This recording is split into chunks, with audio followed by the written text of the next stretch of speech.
अस्सलामुअलैकुम वरहमतुल्लाहि वबरकातुहू। मैं हूँ उवैस रज़ा नूरी।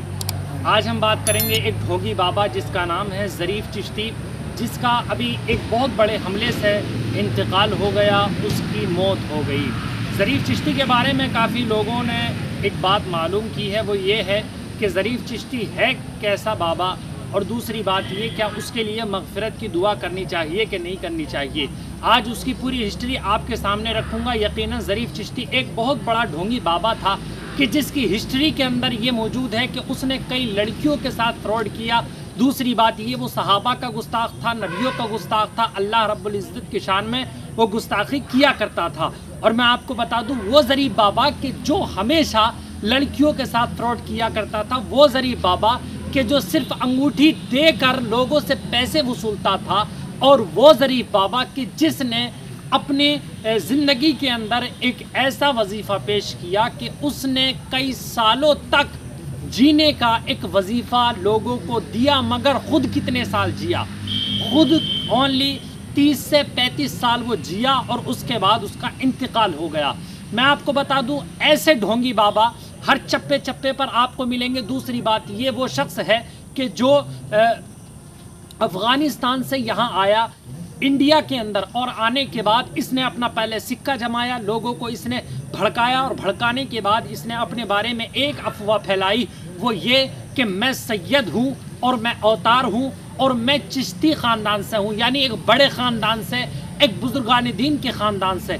मगर इसके बारे में मैं आपको बता दूँ ना ये सैयद है, ना ये अवतार है, और ना ही किसी बड़े ख़ानदान से है, बल्कि एक ये फ़्रॉड है। और वो फ़्रॉड जो कि अफ़गानिस्तान से चला और इंडिया की सरज़मीन पर आने के बाद ये 4 साल मुसलसल इंडिया के लोगों को फ्रॉड करता रहा, इंडिया के लोगों से। और आपको ये भी बता दूं कि हिंदुस्तान के अंदर इसने कितनी औरतों की इज़्ज़तों से खेला और कितनी बहनों की इज़्ज़त को इसने नीलाम किया।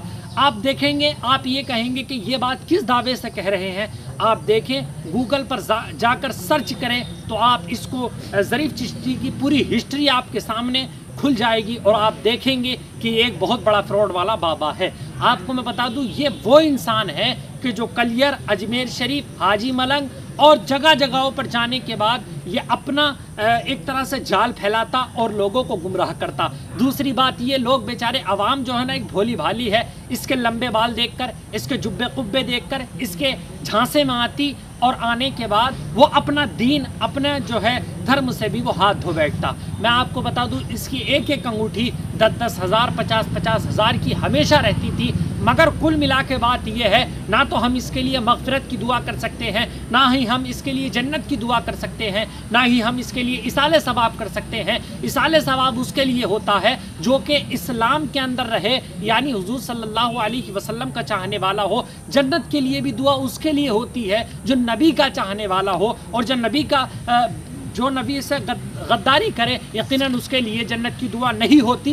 इसीलिए मैं तो खुले तौर पर, खुले जुमलों में यही कहूँगा, ज़रीफ़ बाबा जो है ये ढोंगी बाबा था। ज़रीफ़ बाबा एक फ्रॉड वाला बाबा था। ज़रीफ़ बाबा ये लोगों, औरतों की इज़्ज़तों से खेलता था। ज़रीफ़ बाबा ये लोगों के पैसे हड़प करने के बाद अपनी जेबों को भरा करता था। और दूसरी बात, ताज्जुब की बात ये है, 4 साल के अंदर इसके पास इतना पैसा, इतनी ज़मीन, इतनी जायदाद जमा हो चुकी थी कि यकीनन आप अगर इस टाइम गूगल के ज़रिए या फिर यूट्यूब के ज़रिए सर्च मारेंगे तो पता चल जाएगा ये कितना इसने पैसा जमा किया 4 साल के अंदर। और दूसरी बात ये, जब इसे अफ़गानिस्तान की नागरिकता हासिल थी तो इंडिया के अंदर ये 4 साल तक क्या करता रहा, लोगों के साथ बस फ्रॉड करता रहा। इसीलिए मैं तमाम लोगों से कहूँगा ज़रीफ़ चिश्ती के चक्कर में ना आओ, इसके लिए साले सवाब ना करो, और लोग इसके झांसे में हरगिज़ ना आओ। इसीलिए अल्लाह तबारक व तआला से मैं दुआ गो हूँ, मौला तबारक व तआला हम सबको अक़ल सलीम अता फरमाए और ऐसे पीरों से हम सबको बचाए रखे।